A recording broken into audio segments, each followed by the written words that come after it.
All right, so I was asked to do this again.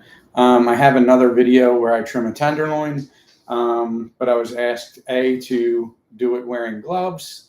That would be the proper attire to trimming a tenderloin, especially if you're in the restaurant industry.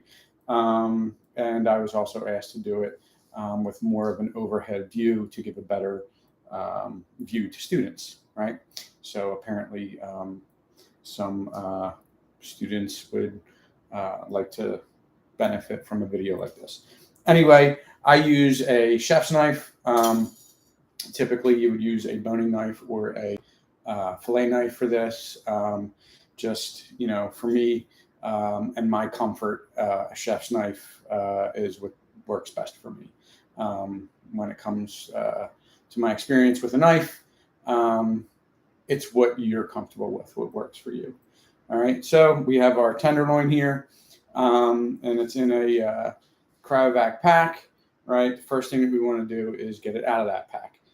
Usually what I do is I just lightly score the cryovac pack so that I can open it up. Careful not to cut into the meat at all, right? So take that out. We're going to leave whatever fluids in that cryovac, and we'll get rid of that. All right. Next, we want to, first thing we want to do is we have our tenderloin sitting with the silver skin on the top, right? And you have this area here, which is called the bullhead, right? You have your main middle section of tenderloin here, which then ends to the tail of the tenderloin. All right.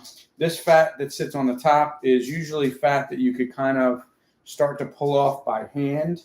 What I will do is pull it off by hand, but get it to this point where it's connected right over here, right? And I'll just release that connection, right? I'll work that with my hands where I can.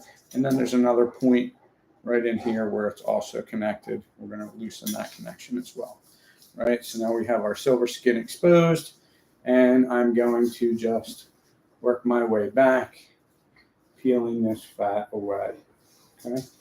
Some of this fat you can literally just pull off with your hands, right?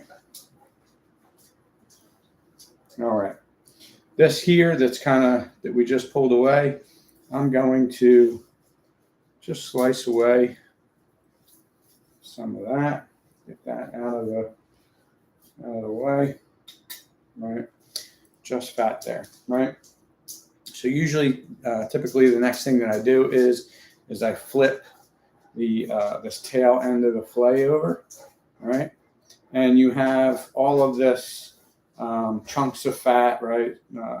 What we have here, this is called shingle fat, right? It doesn't look like I actually have a whole lot on this particular tenderloin, but I just want to remove any of these big loose chunks.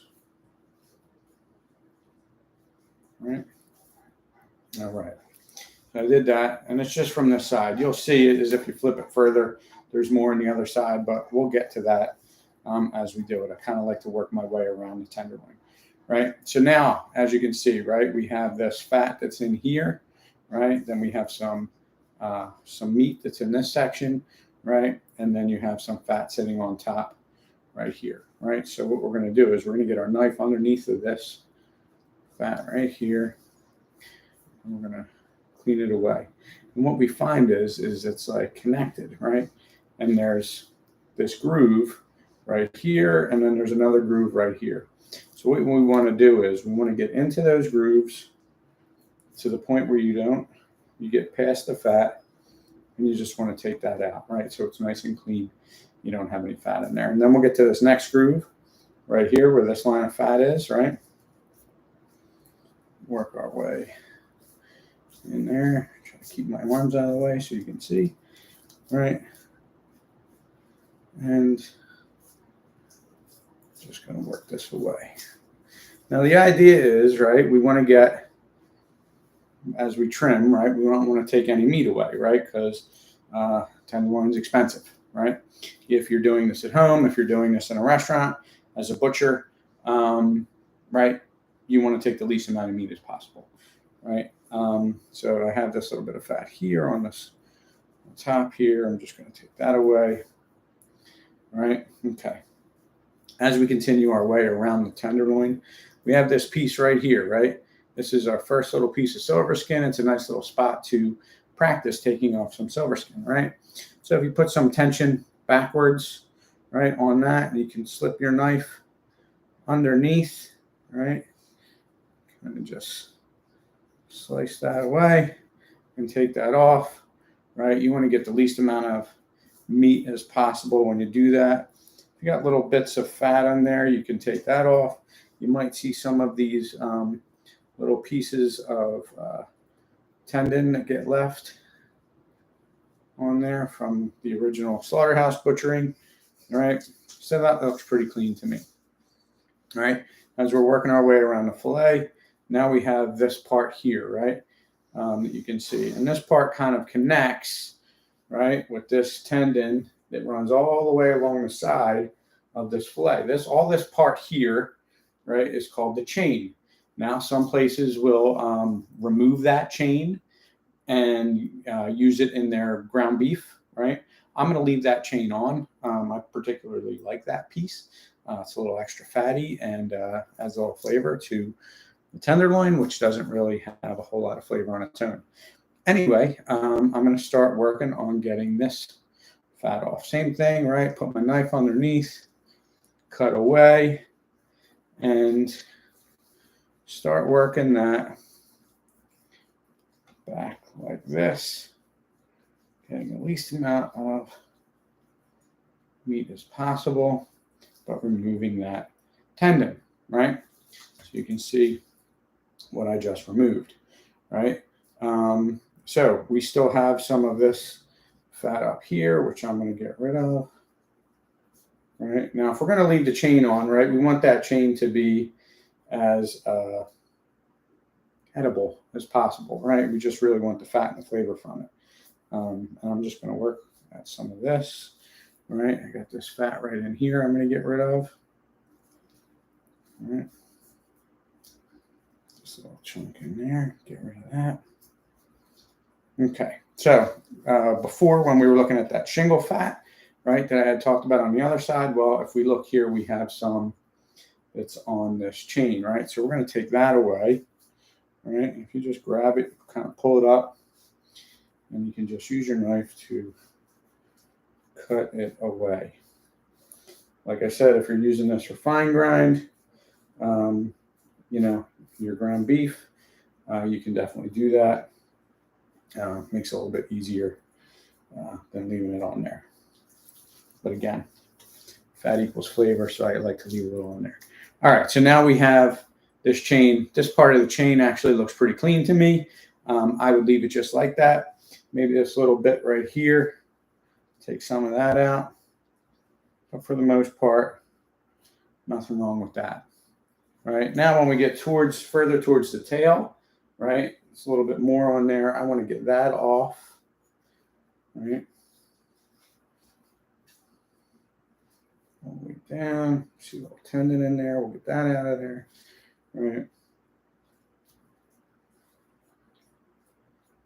Right.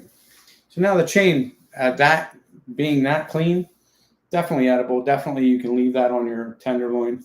Nothing wrong with that. You can eat that piece. It tastes nice and good. All right. Now we're going to work on the head of the tenderloin, right? Probably where, you know, most mistakes happen and the hardest part. All right. So we have this fat in here, right? If you kind of put your fingers in there, you kind of push it away from the silver skin or tendon that's on the top, right? So as soon as I could see that line of meat in there, well, I know I've pushed it away far enough, right? Now I have good meat here, right?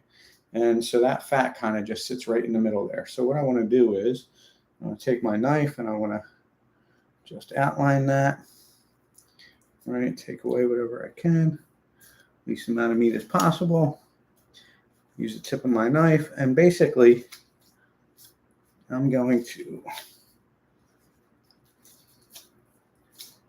butcher that right out of there, right?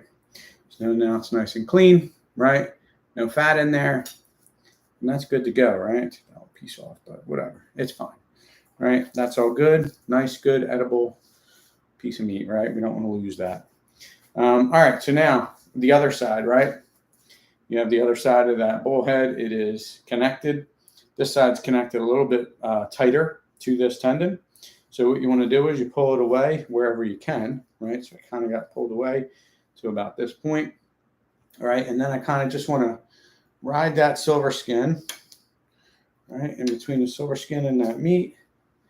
And then you're going to have to eventually cut, right? If you see what I'm doing, eventually cut into that silver skin, right? And what it does is kind of divides us out. We have a nice line of meat right there, which we're good. We want to get to that. We have this line of tendon over here that we left, right? And then the tendon that's on top. So we're going to get this little piece out of here first, right? So if you get your knife under there, kind of work it to the front, work it to the back. Same thing, get under, front, back, get rid of this. There we go. All right, so now that's nice and clean, right? This little bit of stuff here is fine, right? So now the hardest part, right? The hardest part is the silver skin, or the it's really just tendon. A lot of times you'll see in the supermarket, they just cut this, make steaks, leave it that way. Especially if you're in a restaurant, you can't leave that because you can't chew it. And if you're doing this at home, you don't want to leave that because you can't chew it, right? So I'll put a little tension back on it, right? So I could slip my knife right underneath of there. When I get my knife underneath, I want to kind of tilt it up, angle it back, and I just want to ride that tendon all the way through. When I pull it back like this, there should be virtually no meat on there, right? And that's what I want, right? So this point of the fillet of the tenderloin is where most people lose the most meat, right? So this definitely takes some touch, right, and time, but eventually this is what you want, right? You want to be taking as little or no meat off at all when you're removing the silver skin. I think the reason why supermarkets don't do this is because they're not good at it, and they don't want to lose that weight.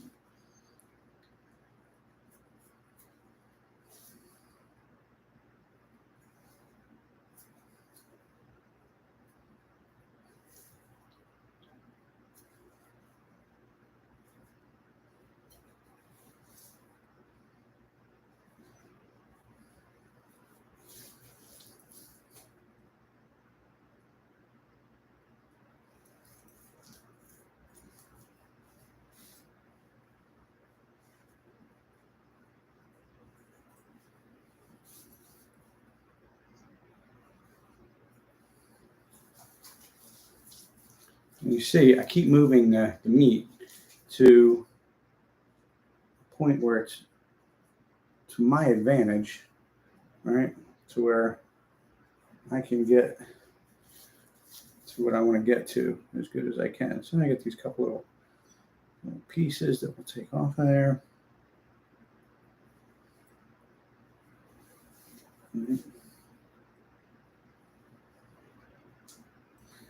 So that is a nicely trimmed tenderloin, right? Very nicely trimmed tenderloin. If you get it like this, you're good to go, right? So now what I'll do is our bullhead is from about here to here, right? This section of the tenderloin is more dense than the rest. It's going to cook different than the rest. So I'll show you what I'll do with that. But the first thing I want to do is I want to take this end off, right?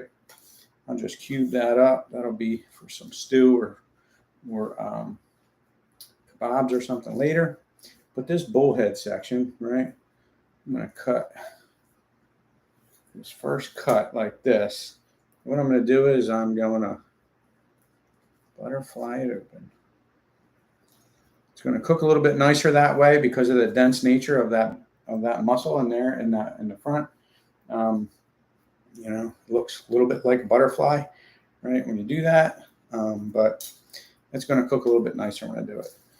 The rest of the way through, I'm going to cut steaks that are in the ballpark of about 8 ounces, because that's what I want to eat when I eat a tenderloin. Is about 8-ounce tenderloin. So you have some pieces like this that you had cleaned earlier, right? That makes for some great kebab cubes or stuff for stews, right? Cut my approximate 8-ounce steaks.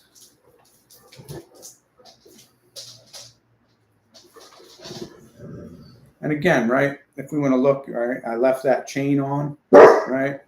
We have, it's mostly meat, right? There's a little bit of fat in there, but that little bit of fat's going to give us a little bit of flavor.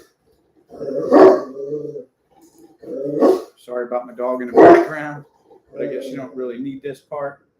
I'll get down to my last cut of filet, and then I'll separate this out here. And this is going to be the last bit of my cubes.